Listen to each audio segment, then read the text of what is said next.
I would now like to introduce Catherine Santoro. Catherine? Thank you. Hello, I'm Catherine Santoro, Senior Director of Programming at the National Institute for Healthcare Management Foundation. On behalf of NIHCM, thank you for joining us today for this discussion on meeting the healthcare needs of an aging population.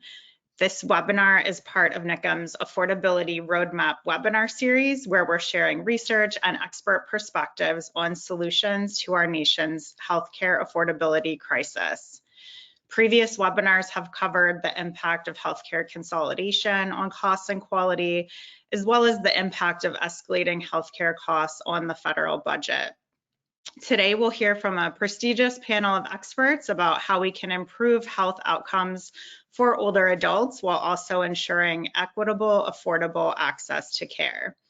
You can find biographical information for our speakers along with today's agenda and copies of their slides on our website. Copies of the slides are also in the handouts panel. We also invite you to join the conversation on social media using the hashtag #AgingAndHealthcare. I am now pleased to introduce our first speaker, Dr. David Grabowski, a professor of healthcare policy in the Department of Healthcare Policy at Harvard Medical School. His research examines the economics of aging with a particular interest in the areas of long-term care and post-acute care. We're so grateful to have him with us today to share his research and perspective. David? Great, thank you, Catherine. It's really nice to be here with everyone, and thanks to the NIHCM team for including me today. So I want to speak directly. We have a broad topic today of meeting the healthcare needs of an aging population. I really want to drill down and think about how we can meet their long-term care needs. Let me start with just some data at a high level. We spend a lot of money in the US on long-term care services. And you can see there, these are data from Kaiser.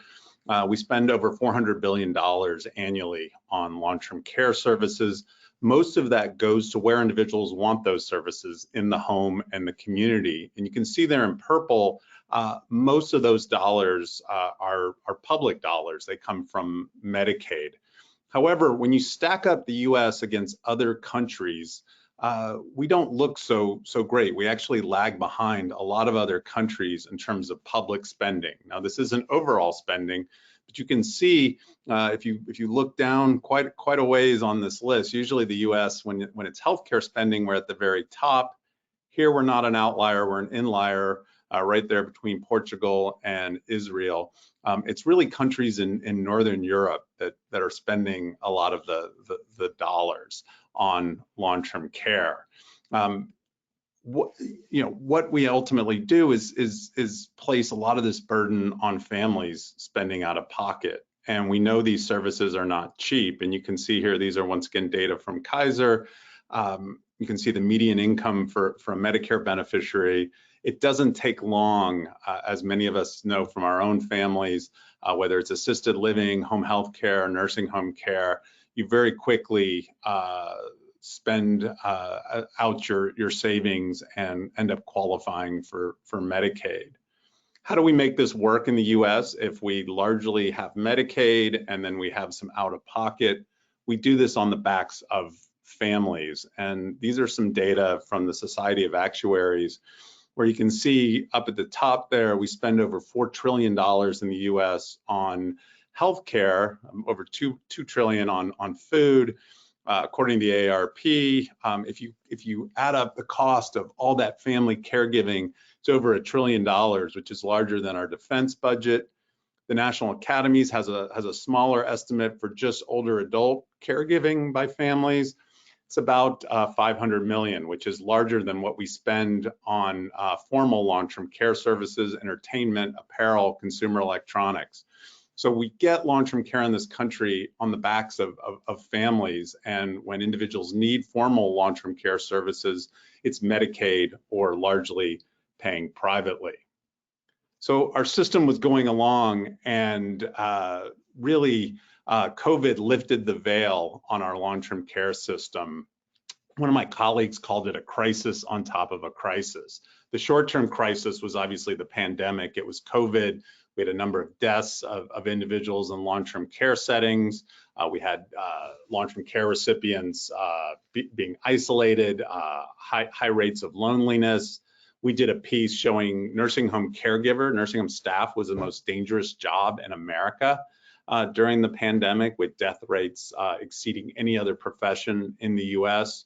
We had many staff leaving the profession, and obviously we had declining admissions and occupancy. So that's the short-term crisis. The longer-term crisis is what's below, and that's our system. We largely rely on Medicaid. Medicaid is not a very generous payer of long-term care services. We often have poor quality of care, inadequate staffing, low pay. Jasmine's going to talk later in this session about disparities. All too often, our nursing homes are these big institutional buildings that look like hospitals that don't really deliver person-centered care. We have a heavily regulated model that often isn't very effective in meeting the needs of our residents. And then we have a lack of quality and financial transparency. It's hard to tell what level of quality is being delivered in these settings and how the dollars are being spent. And finally, we have large shares of for-profit owners, some of whom are private equity groups and real estate investment trusts. It's really hard sometimes to follow the money.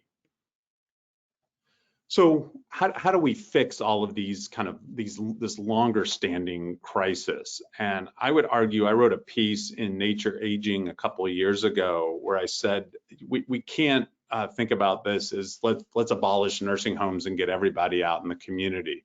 For older adults, we're probably always going to need nursing homes. Even those countries that were at the top of the spending list, like the Netherlands and Sweden and Norway, they have nursing homes. They just have much better nursing homes than we do. They're much smaller. They're much more person-centered. So I would argue we need to do four things. And these are just the beginning of a list, but I think these are four core issues. First, we need to invest in home and community-based services. Second, we need to shift to smaller home, resident-directed nursing homes. We need to do away with these large institutional facilities. We need to invest in workforce across the board in all settings in terms of better working conditions, pay, and benefits. And then finally, we need to do a better job of integrating clinical care in these settings. So let me work through each of these quickly in turn. So first, investing in Medicaid home and community-based services. I want to tell this in three pictures. The first is in the upper left, once again, great data from Kaiser, showing that in 1995, we spent 18 cents out of every Medicaid dollar that we spent on long-term care went towards home and community-based care. That's up to 59 cents today. So we've made incredible strides in rebalancing our long-term care system. This rebalancing, however, has not been uniform. You can see that in the upper right in the map there. The darker shades are those states that have more heavily invested in home and community-based care. The lighter shaded states are those that are lagging behind. And then in the bottom, you can see we have 700,000 individuals, and there's probably a lot more individuals who aren't on waiting lists or on interest lists that need and would benefit from home and community-based services. So there's a lot of excess demand for these services. How do we fix this? We need more funding. There was talk following the pandemic of $400 billion for home and community-based services.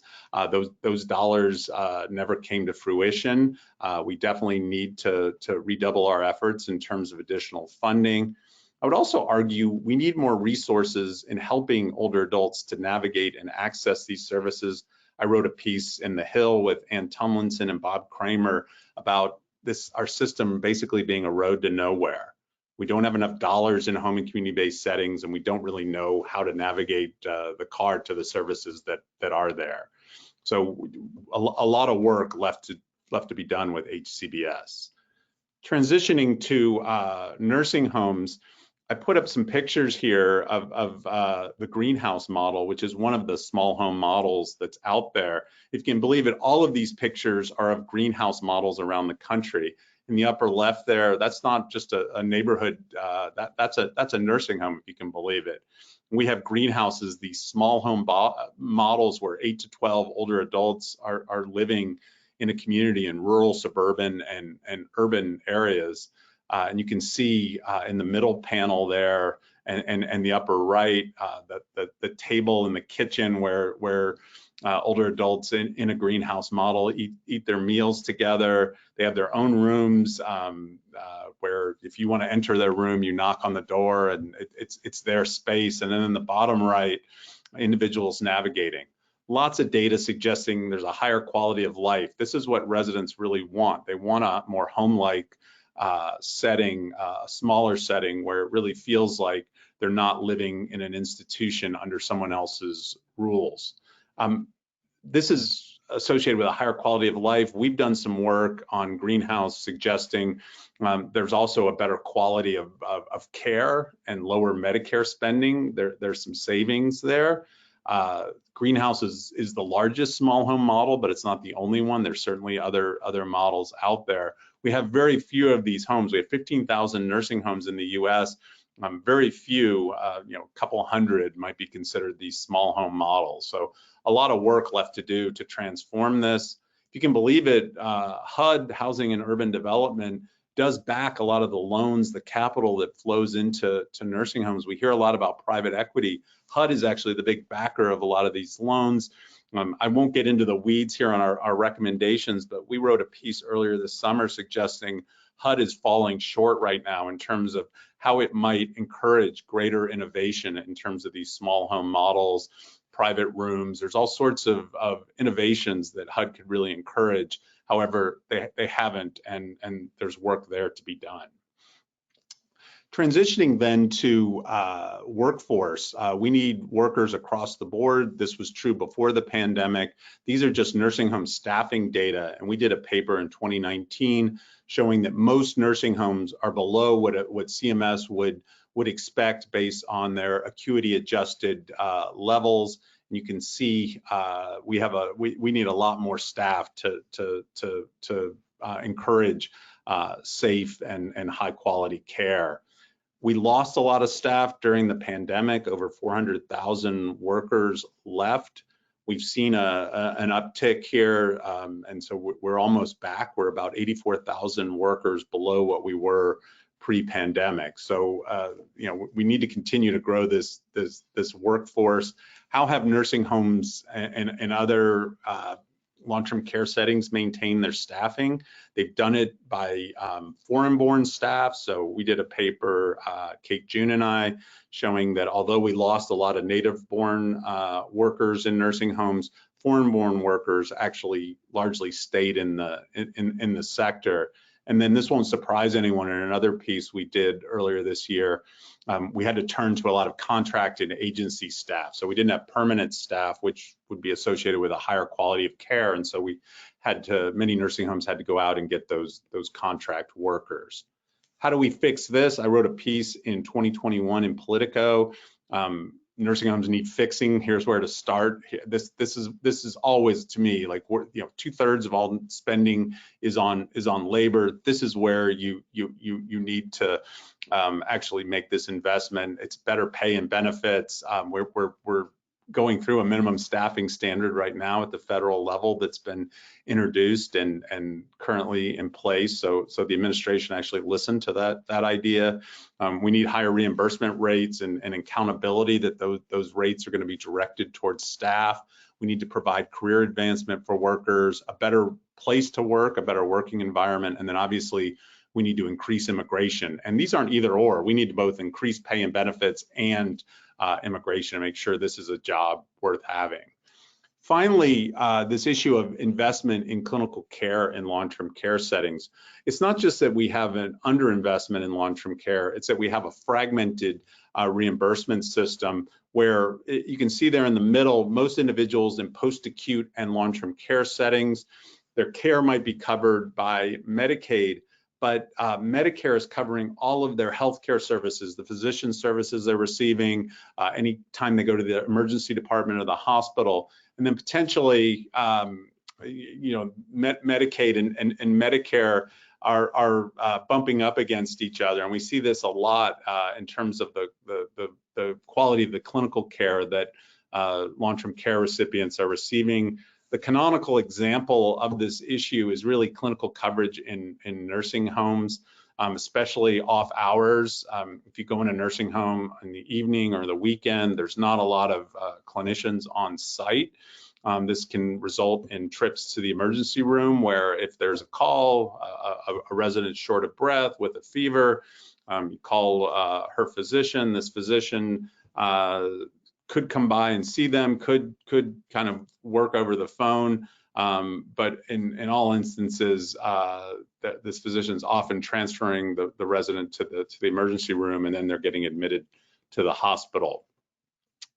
One solution here, and there's a lot of them, nurse practitioners, more clinicians on site, RNs, et cetera. One idea is the use of telemedicine. And telemedicine, obviously, rather than making that call to the individual's physician, now you're looking eye to eye with the physician. There's an RN by the bedside there, helping facilitate a two-way video conference.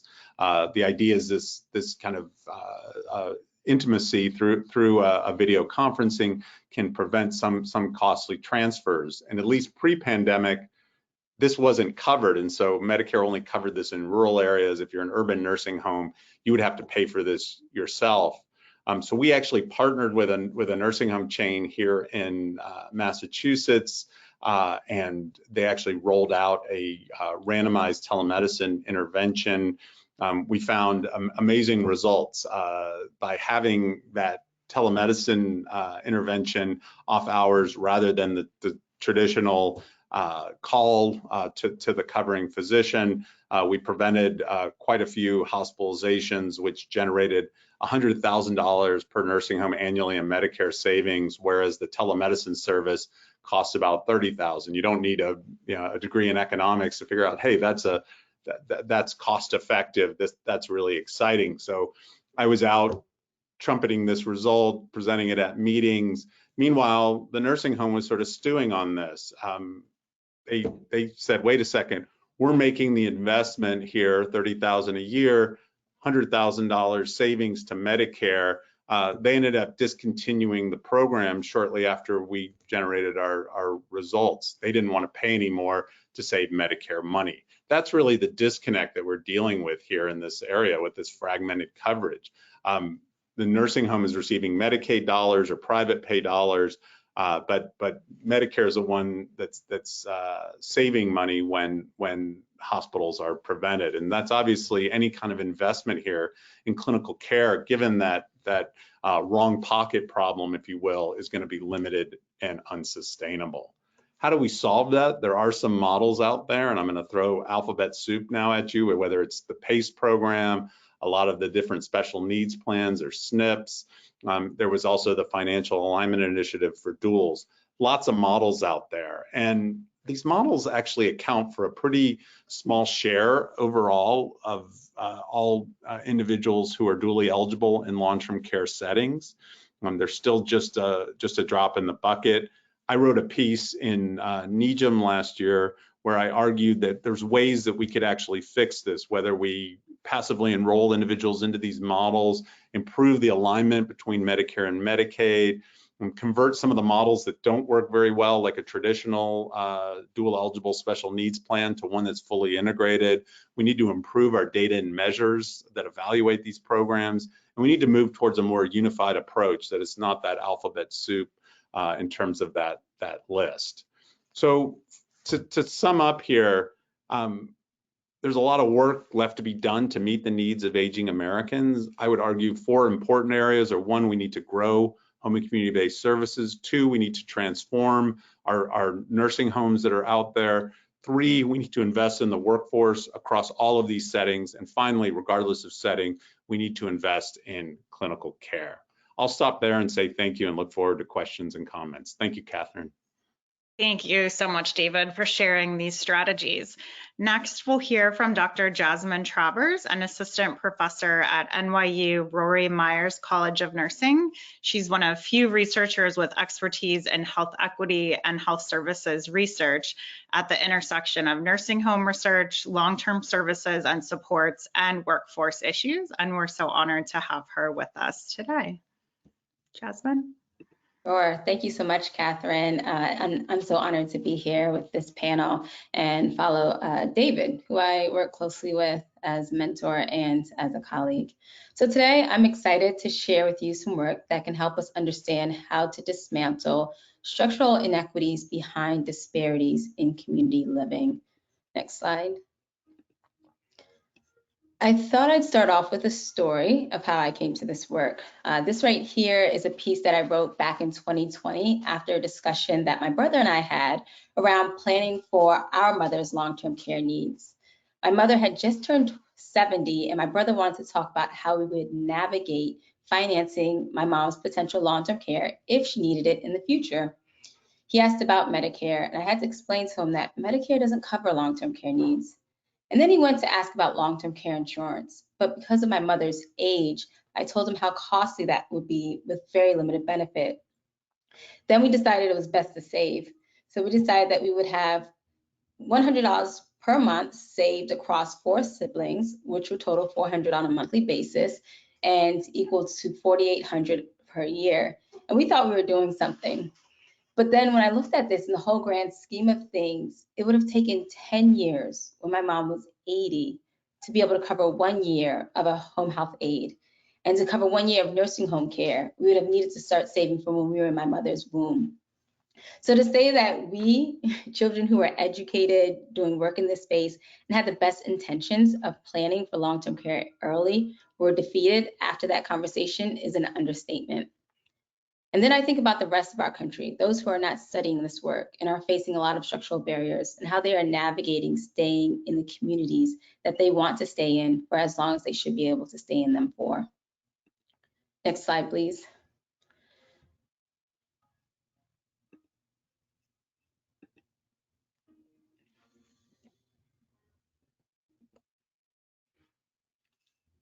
"93% of older adults prefer to age in place in their own homes and communities. But despite this preference, many older adults end up in nursing homes unnecessarily due to unmet needs in the community setting." Next slide. Particularly, a large proportion of users of nursing homes in recent years have been Black and Latino older adults. And unfortunately, these groups are most likely to experience disparities in these settings, such as increased pressure ulcers, increased antipsychotic medication use, falls, and restraints.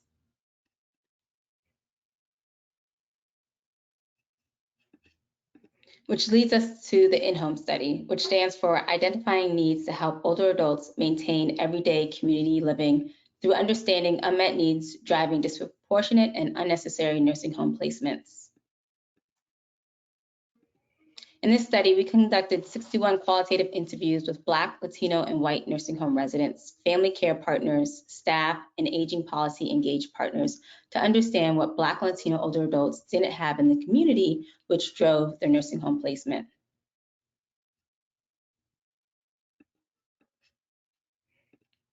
What we found were 7 categories of unmet needs. The first was assistance with activities of daily living and basic home maintenance, which includes challenges in getting assistance with meals, groceries, home health aid hours, homemakers, and social workers. The second was challenges in resources or services, which included challenges in accessibility and availability of resources, senior centers, for example, daycares and meal programs, and the complexity of insurance systems that David just talked about. The third is individual preferences, which was simply an individual's preference to not access some or all long-term services and supports because they just didn't want to have someone in their home, for example. The fourth was equipped, available, and supported family, which included lack of knowledge on resources available to reduce burden for family care partners. Family care partners talked a lot about not even knowing what types of resources were available and how they might best care for their older adult loved one. The fifth was function of the home, which consisted of the accommodation of the home to meet the needs of the older adult, safety concerns, and the need for home modifications that would support the older adult to be able to live safely in that home. The sixth was socialization, which included the need for companionship through means such as adult day centers, religious groups, and senior centers. And the last was treatment, which was specific to health treatment for the older adult and included lack of transportation to medical appointments, for example, scheduling difficulties for medical appointments, and a shortage of skilled staff. As far as the root of these unmet needs leading to unnecessary nursing home placements, we found 6 policy-related structural drivers of these unmet needs, which included disproportionate access to services, disconnect between healthcare systems and communities, lack of age-friendly infrastructure, complex long-term care policy, financial burden, healthcare bias towards nursing home care. Let's start with discussing disproportionate access to services. This was characterized by the lack of high-quality services due to unequal distribution of services, workforce shortages, poor outreach, and lack of culturally tailored care. Here, a family care partner describes the lack of information provided to specific groups driving disproportionate access to supportive programs. This article further highlights this disproportionate access and high-quality home health agencies among Black and Latino older adults because of structural and institutional barriers such as residential segregation.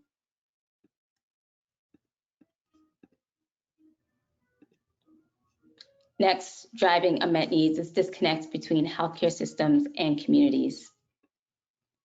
This is in reference to lack of outreach of healthcare systems and other formal supports into communities to facilitate awareness and use of services and support.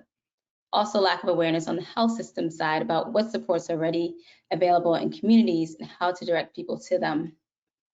A policy expert stated, "There's a challenge on our side, on the information and support provider side, that often we don't have the funds to do the kind of community outreach that we need." Inadequate funding and funding cuts for aging services further creates challenges between healthcare systems and communities. Next is the lack of age-friendly infrastructure, which will be talked about in more detail next. But this is reflective of a desire to stay in the home and community setting, but the home or community not being built to support the older adult in doing so, or resources not being available. This family care partner shared, "We could not make modifications. I mean, we rented and the landlord wasn't willing to make those changes. I don't know if the landlord would have approved it, even if an agency paid for it. I'm not sure that he would have wanted those modifications made." This table here additionally speaks to the specific housing challenges faced by older adults, where 85% of AAAs reporting lack of affordable housing for older adults, 71% reporting unavailability of or long wait lists for subsidized housing, 64% reporting increasing rents, which result in being priced out of long-term rental housing, and 63% report lack of accessible housing. And next, we have navigating complex long-term care systems. Our long-term care system, which David just talked about, is fragmented, and disparate policies can lead to administrative burden, lack of coverage for services, and confusion as people try to obtain necessary care. A family care partner shared, "There are always obstacles dealing with bureaucracy. You don't get direct answers and you have to have everything. There are very few communities or organizations that will put you at the right place. There's constant phone calls. It's very discouraging. You get different answers." Next is financial burden of long-term care. The significant out-of-pocket costs for long-term care often make care in the community inaccessible. In regards to their older adult loved one, this family care partner shared, but she wasn't qualified to receive it for a discount or free, so it was so expensive.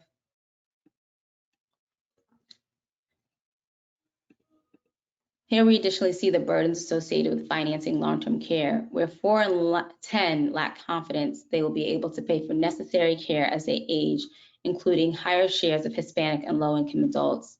And then right here, we see the realities of financial ruin, this idea of financial ruin being baked into the long-term care system.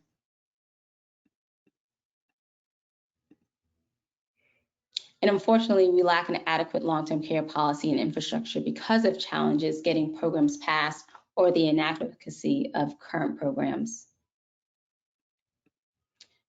Finally, we have a healthcare bias towards nursing home care.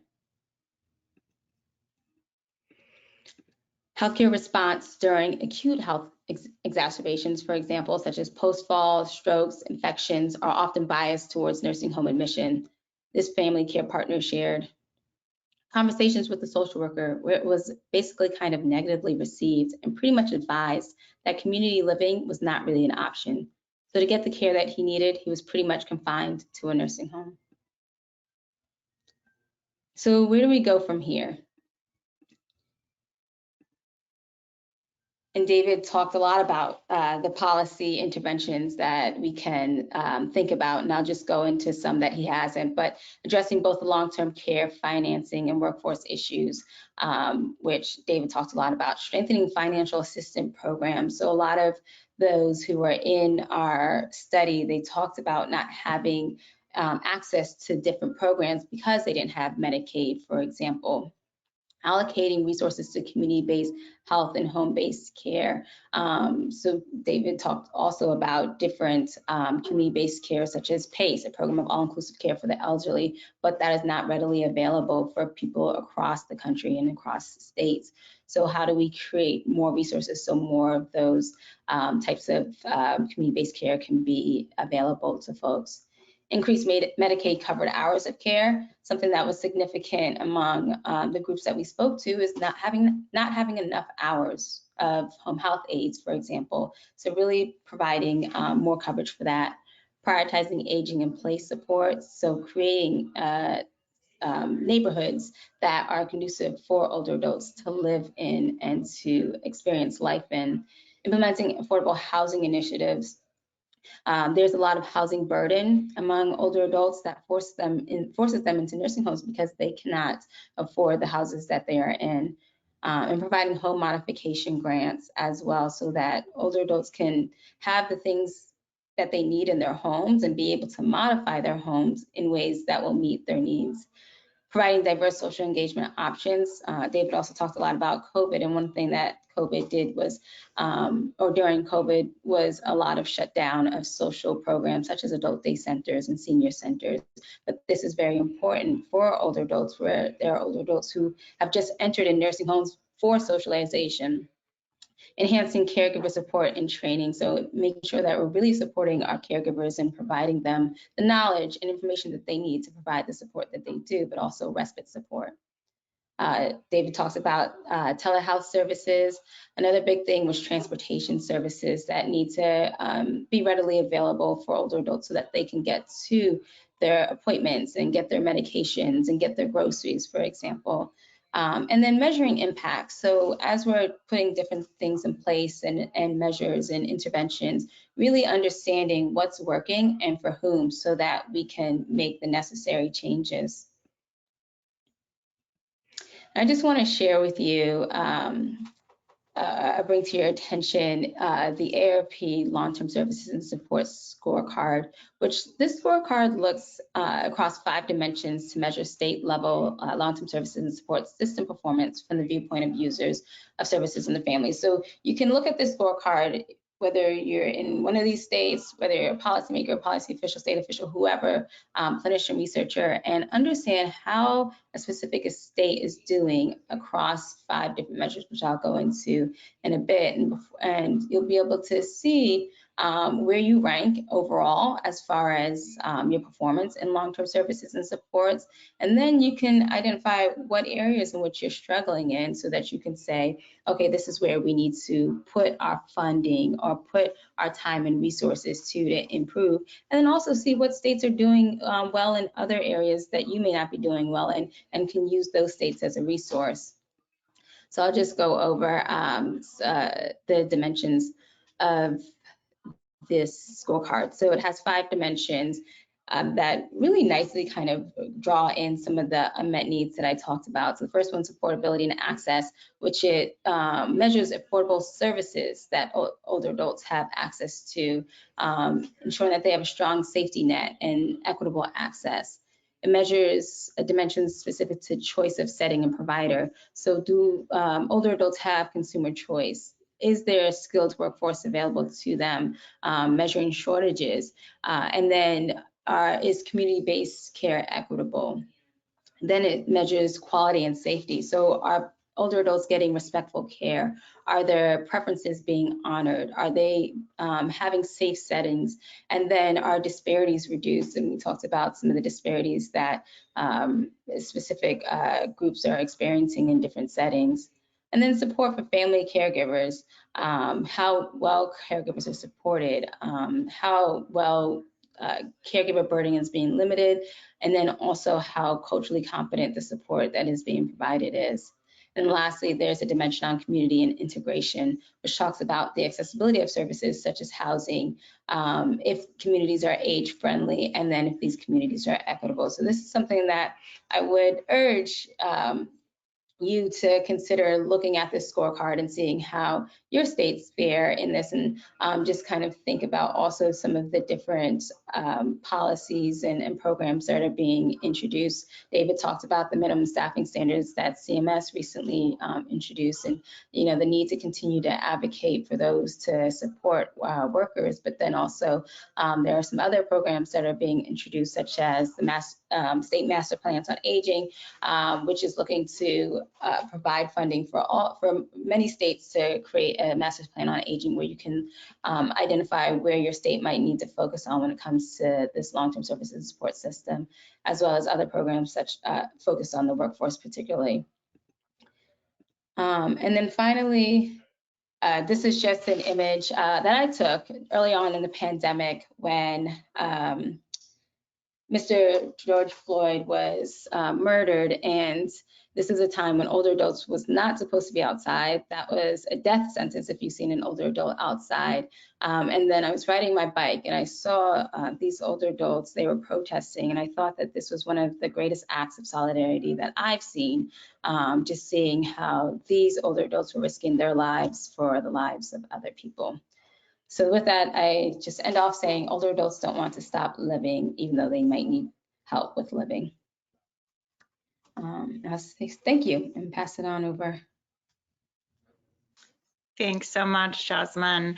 Our final speaker today is Dr. Heidi Siropoulos, a physician leader with strong experience in complex chronic care management and working with clinicians and payers alike to maintain quality and cost measures. She is the medical director for Independence Blue Cross's Medicare Advantage plans, and we're so grateful to have her with us today. We've heard a lot about caregiving, and we're excited to hear more about their program. Great. Thanks, Catherine. Next slide.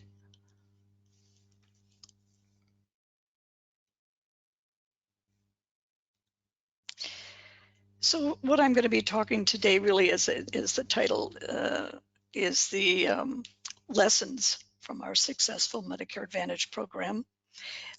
Really, I could talk for 30 to 40 minutes, but of course I've got 15, so I've consolidated and decreased the slides that I would normally present. This is really a snapshot into our caregiver support initiative that we started about 1.5 years ago through our Medicare Advantage plans. But before I even get into the caregiver initiative, I want to talk about what prompted us to start. What was the history behind our interest in providing in starting a caregiver pilot? So I really want to mention what an age-friendly health system is. I came to the plan in 2016 after I had practiced geriatrics for 30 years. It was an interesting transition to going from taking care of individuals to now taking care of groups, trying to figure out how I could navigate within this system and figuring out what was my clinical vision for the Medicare Advantage plans as the medical director for Medicare in our health plan. And in 2018, there was really a groundbreaking article published in my trade journal, the Journal of American Geriatric Society, that talked about an age-friendly health system, new model of care called the 4 M's. This comes out of the necessity and the urgency of the United States, where we see we're currently living in what many people call the silver tsunami. We're just a burgeoning elderly population that continues to grow in the United States, not just the US, all of the Western countries.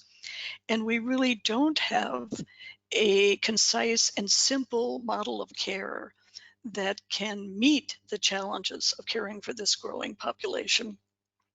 They set about and did a study and involved 5 premier very large health systems that looked at this model of care with the intent that following an essential set of evidence-based practices cause no harm and actually aligned with what matters to the older adult and their caregivers.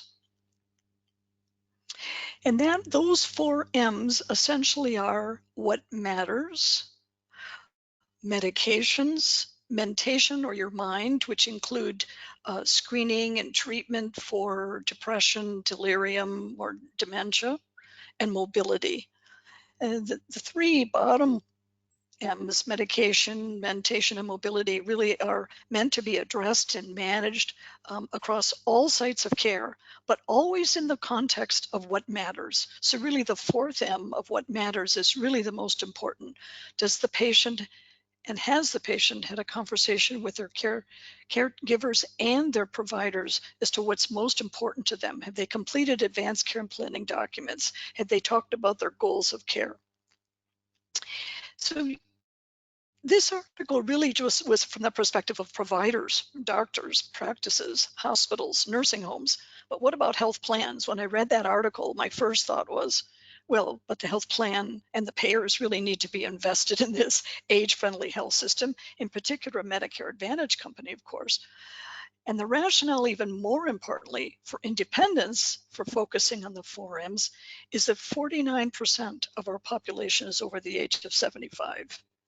It is true that Medicare, since its inception in the 60s, has improved in terms of chronic condition management for our older adults. We've gotten better at controlling blood pressure and decreasing stroke prevalence. We've gotten better at prevention in some ways, improving vaccinations, managing diabetes and chronic illnesses. But almost half of HEDIS and CMS star ratings exclude people over the age of 75. And star ratings are essentially silent on the management of syndromes of aging. So as a result of this, IBX takes this model of care very seriously. We've identified ways to enhance management of advanced illness, advanced care planning, focusing on ways to deprescribe, and caregiver support, along with other elements of geriatric medicine. We consider what those principles that define age-friendly health plans for independence members is that we feel that we should be accountable for the alignment, financing, and outcomes of a geriatric model of care. It should be based on the 4 M's of age-friendly care, should be economically viable under Medicare payment, focused on patient choice and quality measurement, and we recognize that for geriatric medicine, having a dedicated and loving caregiver is a key factor for good health. So how did our caregiver support start? It really started in a post-acute program that we started in, I want to say 2021. My vice president for STARS and risk adjustment contacted me and said, you know, we've been reviewing our mock CAP survey results, and we found that the members who rated us the worst in the health plan, and in particular in the measure that asked patients, when you needed care the most, did you receive it? Those members who rated us the worst had all been either admitted to the hospital or in a SNF in the last 6 to 12 months. And he said, does that make sense to you? And I said, well, yes, definitely. Coming out of the hospital or coming out of a nursing home is a tremendous pain point for a patient. So we internally designed our own post-acute care program. It included case managers outreaching to everybody who'd been in the hospital or the nursing home, having a handful of utilization management nurses at some of our high volume SNFs, and also creating quality scorecards for our home health agencies and SNFs. But in part of that post-acute care program was born our initiative and a relationship with a vendor called Carelel, who we offered caregiver support to our members from. So the pilot started in 2023, and that first pilot, as I mentioned, was really offering caregiver support only to those members who were in our post-acute care initiative. They'd been contacted by case managers, or they received a flyer in the mail. Year 2, which is now 7 months old, we have expanded that target membership to include all members who are enrolled or engaged in case management, and any member who has a diagnosis of dementia. Additionally, we introduced a pre and post assessment to measure impact on burden and resilience. The burden scale is the Zarit burden scale that goes from 0 to 16. A high Zarit score would be 8. Our pre-score for our caregivers was 10.5, so highly burdened caregivers. Post scores were down to 7.2, so we clearly had a measurable impact in burden. Resilience is measured by a Connor-Davidson scale, which is on a scale of 0 to 10. It's really a scale that measures people's ability to cope under stress. And the national average of anybody, even if you're not a caregiver, that score is about 7. And the lower the score, the less resilient you are. Our pre-caregiver support scores were like 5.5, and post they were up to 6.5, close to the national average.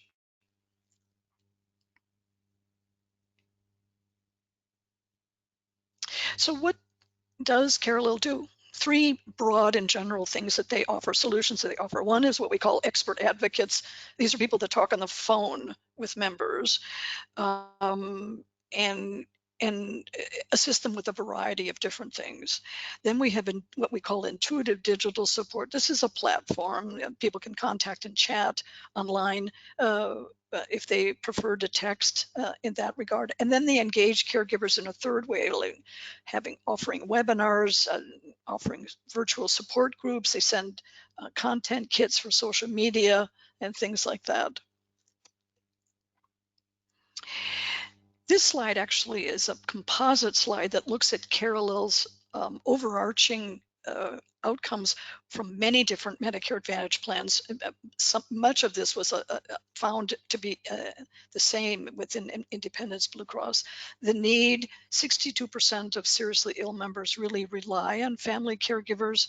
The average burden score for caregivers was 9.5 for Carelel. Of course, with IBX, we were actually 10.5, so our caregivers were far more burdened.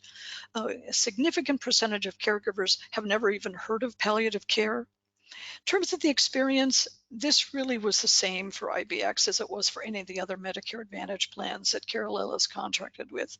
Noticed a significant increase in confidence amongst our caregivers, a decrease in feelings of isolation, and the Net Promoter Score for their entire book of business is 87.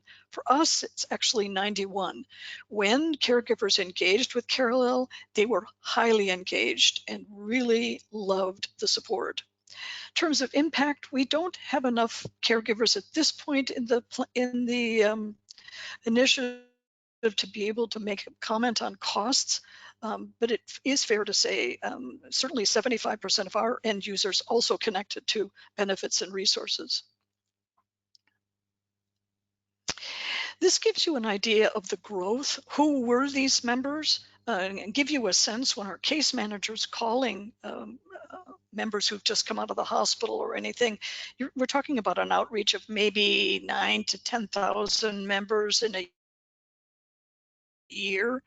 A significant number of these people don't have caregivers, or they don't perceive that they have a caregiver. Once they do have caregivers, it ranges and it varies from case manager to case manager. Some case managers report about 20% of their members want to be connected to Carelel, and other case managers say about 80% of their members want to. So there's some variability there. We have had about 370 total caregivers that have been involved in the initiative since the beginning, and we average about 84 users per month. Probably the nicest outcome we see here is that once you're engaged, there's at least 12 interactions per user. And this comment in the bottom right here about actions per case, what that's referring to is what are the actions that the advocate, either through texting or telephonic, is assisting the member's caregiver with.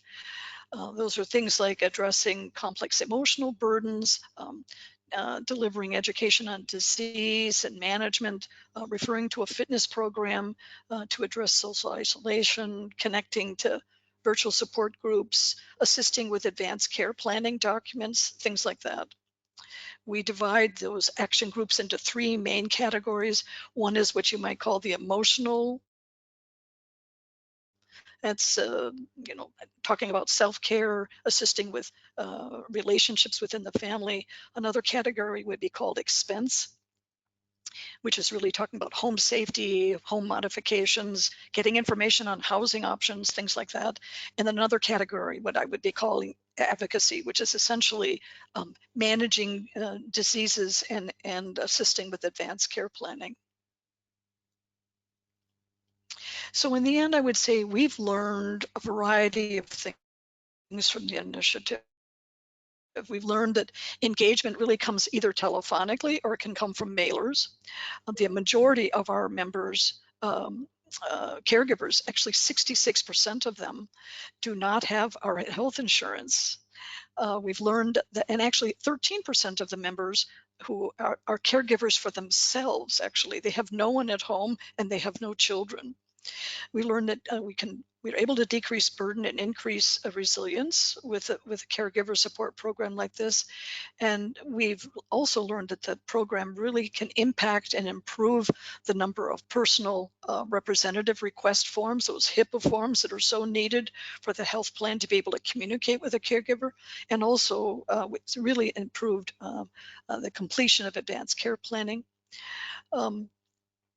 We've learned that post-acute care participation caregivers really are engaged during very intense caregiving moments, and that dementia caregivers have skewed, at least initially, into early stage engagement. And finally, I would say we've learned that and confirmed, I think we all know this, but we've really confirmed that there are multiple barriers which create really stressful caregiving. And the top 3 really are lack of awareness of community resources, ignoring one's health, and of course, the worst is being able to afford caregiving. Thank you. Thank you, Heidi. We're gonna go into our Q&A session. So I'm gonna ask all of our speakers to come back on camera and off mute. And Heidi, wanted to just start with a quick follow-up question for you. Someone asked if you could talk about the average age or the age range of the caregivers that you have found through your work. Oh, yeah, that's a good question. I don't have an average age, but the range is from someone who's actually a teenager all the way up to someone who's in their 90s. Wow. So we have people who are spouses who are taking care of their members, and we have very young adults who are assisting. A good question. Yes. We have this is a technology related question. I know a few of you touched on telehealth. This person in the audience said, I haven't found telehealth to be senior friendly, but is there anything being done to make this technology more senior friendly? You know, I think David, you had kind of mentioned maybe having the help in the nursing home with using telehealth. Heidi, you might be able to talk too about, people being able to use the digital tools that you have as well. Our experience is that we can divide people into 2 groups who can use those who can and those who are learning. And there are some people that are really reticent about using it, who actually know how to use it, but really just don't like using it. Older adults, and I'll give my mother as an example, who passed away a couple of years ago. She wanted to do everything in person. This is really still in that generation of seniors who are over the age of 80. I would just say. They want to do things in person. She didn't want to use an ATM card. She wanted to go to the pharmacy and look the pharmacist in the eye. She didn't want to use, mail order pharmacy, even though it was cheaper. So there is this sense that there is a need for a connection.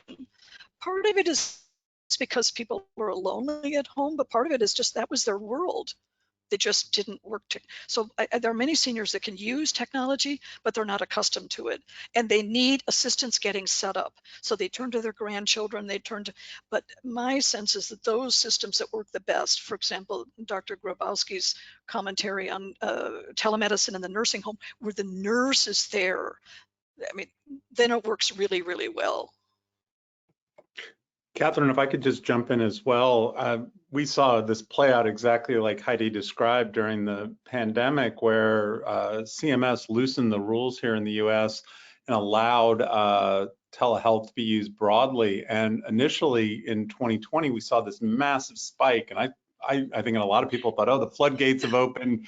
This is a brand new world. We're never going back. And then sure enough, to Heidi's point, people like being in person with their doctor, especially when you're 80 or 85. And so most return to their, we are above where we were pre-pandemic, but it's not nearly at those levels we were at 2020. Things really kind of came back to earth, if you will.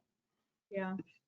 Jasmine, do you want to add anything based on your experience and kind of just, I know we face a lot of inequities and access to telehealth across all ages, but.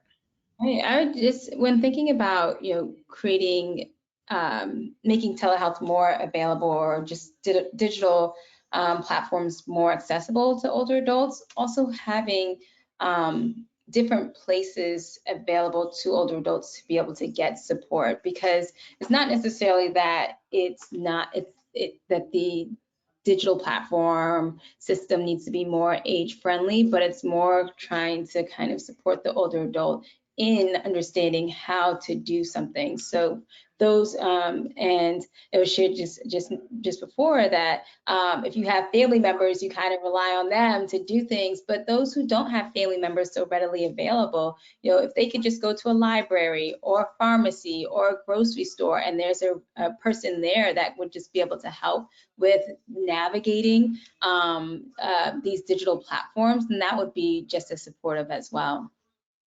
Great, thank you. David, I have a follow-up question for you on the greenhouse model that you mentioned, and you mentioned the Medicare savings. Can you expand on that? And are there any kind of lessons from that we could think about for other models of care? Sure, and we see this come up a lot. The reason we did that research was that there had never been a prior study saying if you have culture change in the building, if you're providing a higher quality of care, does that generate savings? And we found exactly that. Is it enough to pay for the model? No, but is it an offset? Sure. And so how do we then think going forward? How do we kind of think more holistically? The problem is we're so siloed right now and fragmented that there's no way for the greenhouse model to capture any of those savings. And so I think as the federal government's thinking about new models, they need to keep those savings in mind. I think that's really going to be the next generation of programs. If we want to kind of see more greenhouses, we need to incentivize that and realize there are savings in the system right now. We need to maybe direct some of those back to the greenhouse and other models like that are generating those offsets. Great. David, another question, and I know you had mentioned kind of the HUD influence maybe being a little bit more than private equity, but we did have a couple questions about the relationship between private equity and quality of care in nursing homes. Can you help our audience understand that a little bit? Yeah, every sector in healthcare and outside of healthcare needs capital. Unfortunately, a lot of the capital of late in nursing homes has been these private equity groups. They invest in nursing homes and other long-term care settings with a 3 to 5 year horizon. The first generation, we did some evaluations, didn't really lower quality. More recent evaluations, I think it's the second and third generation of private equity over the last kind of 5 or so years, has been associated with lower quality. They do seem to be taking dollars out of direct care.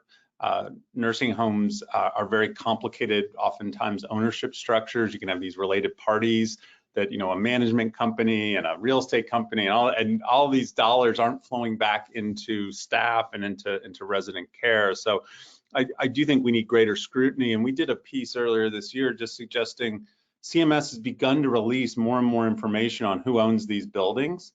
We still, however, have a lot of trouble. We tried to match up their data with our own kind of data that had been generated through, you know, some of the financial company, you know, Wall Street data, basically on what's a private equity firm.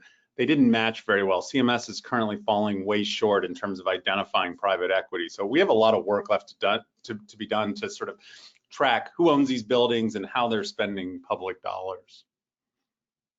Great, thank you. We are out of time for today. I did want to give our speakers just a quick second if you wanted to leave us with any kind of closing message before we close out. We can. So, I don't know, Heidi, do you want to get started?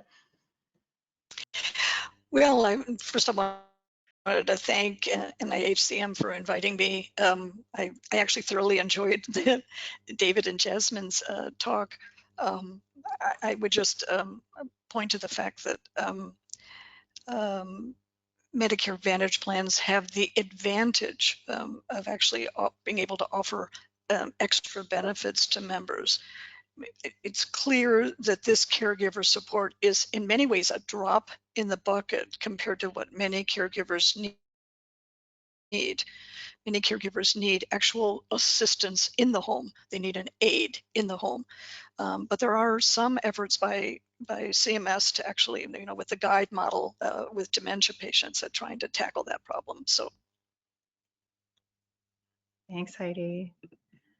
David or Jasmine? Yeah, sure. Thanks once again to NIHCM and to Catherine. And I really similarly, Heidi, really enjoyed your presentation and Jasmine's. I'll just say very quickly, long-term care in many ways has been a forgotten policy issue. I think we've ignored it for far too long. Jasmine and I were part of a National Academies Commission where we tried to shed light on at least reforming nursing home care.